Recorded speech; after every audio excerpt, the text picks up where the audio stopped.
జై శ్రీరామ్. నిన్నటి రోజు ఒక విచిత్రమైన ఆలోచింపదగ్గ ఒక వార్త చూడడం జరిగింది. బహుశా అందరికీ తెలిసే ఉంటుంది.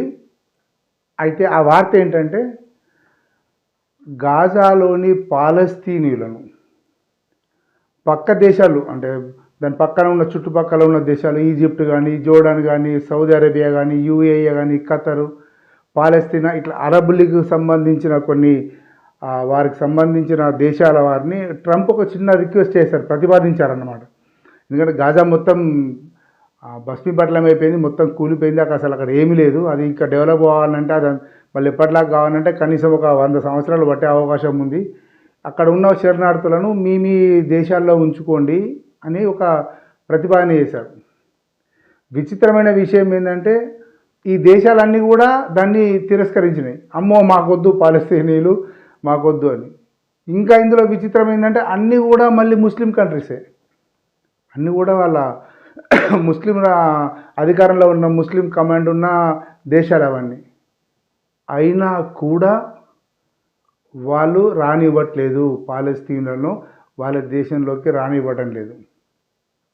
ఇది ఎంత విచిత్రం చూడండి. కానీ మనం కూడా ఆలోచించుకోవాలి కదా, మన భారతదేశ పరంగా కూడా మనం ఆలోచించుకోవాలి కదా.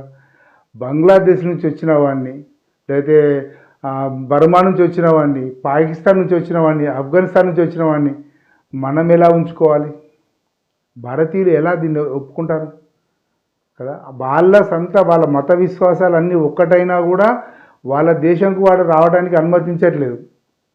ఈ దేశాలన్నీ కూడా తలా 10,000 మంది తీసేసుకుంటే మొత్తం గాజా మొత్తం ఖాళీ అయిపోతుంది. అయినా కూడా వాళ్ళు రానివ్వట్లేదు. కానీ మనము మనదేం పోయింది, సేట్ కమాల్ చెప్పలతో సమానం అన్నట్టు అయిపోయింది మన బతుకు. ఇది ఎంతవరకు మన భారతీయులము మనం దీన్ని ఒక్కసారి రివ్యూ చేసుకోవాల్సిన అవసరం ఉంది. అంటే మనం ఆలోచించుకోవాల్సిన అవసరం ఉంది.